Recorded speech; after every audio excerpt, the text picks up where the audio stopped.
আসসালামু আলাইকুম। আজ আমি আপনাদেরকে স্ত্রীবাজিকরণ সম্পর্কে বলবো। স্ত্রীবাজিকরণ হচ্ছে এমন একটা বিদ্যা এমন একটা টোটকা যেটা করলে আপনার স্ত্রীর সাথে আপনি টানা 40 মিনিট 50 মিনিট পর্যন্ত একটানা সহবাস করতে পারবেন। আপনার এক ফোঁটাও বীর্য বের হবে না। খুবই পাওয়ারফুল। আজ পর্যন্ত যারা ডাক্তার দেখাইতে কবিরাজি করতে করতে একদম মানে ক্লান্ত হয়ে গেছেন, তাদের জন্য এটা একবার যদি প্রয়োগ করেন তাহলে আপনার স্ত্রী আপনাকে মহাপুরুষ ভাববে, এতটুকু নিশ্চিত থাকেন। আপনি যদি আপনার 80 বছর হয়, তখনও আপনি এটা প্রয়োগ করলে অ্যাকুরেট ফল পাবেন। ব্যক্তিগত যে কোনো প্রয়োজন বা যে কোনো কাজের জন্য স্ক্রিনে দেওয়া নাম্বারে সরাসরি ফোনে বা হোয়াটসঅ্যাপে যোগাযোগ করে যে কোনো কাজ করাতে পারবেন, দেশে বা দেশের বাইরে থেকে।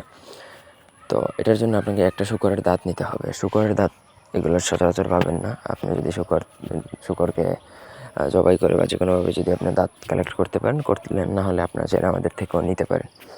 তো একটা শূকরের দাঁত আপনাকে একটা কবজের মধ্যে ভরবেন, মাদুলির মধ্যে, অষ্টধাতুর মাদুলির মধ্যে ভরে কোমরের মধ্যে ধারণ করে আপনাকে স্ত্রীর সাথে সহবাস করতে হবে।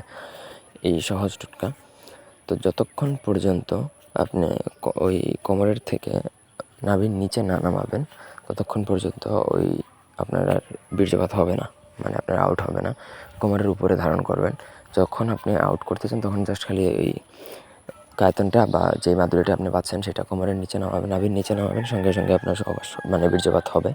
ঠিক এইভাবে আপনি চাইলে ঘন্টার পর ঘন্টা করতে পারবেন। আপনার স্ত্রীর যতক্ষণ না পর্যন্ত চাহিদা তৃপ্তি না হচ্ছে, এইভাবে চাইলে আপনি 100 মহিলার সাথেও করতে পারেন।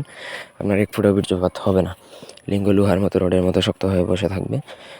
এটা আপনি যে কোনো সময় প্রয়োগ করতে পারেন, যে কারোর উপর প্রয়োগ করতে পারেন। ঠিক একইভাবে স্ত্রীরাও প্রয়োগ করতে পারে যদি তাদের সহবাসের ইচ্ছা না থাকে স্বামীর সাথে বা কারোর সাথে। আশা করি বুঝাইতে পারছি। এটা যদি আপনাদের আমাদের থেকে নিতে প্রয়োজন হয়, নিতে পারেন। ধন্যবাদ সবাইকে।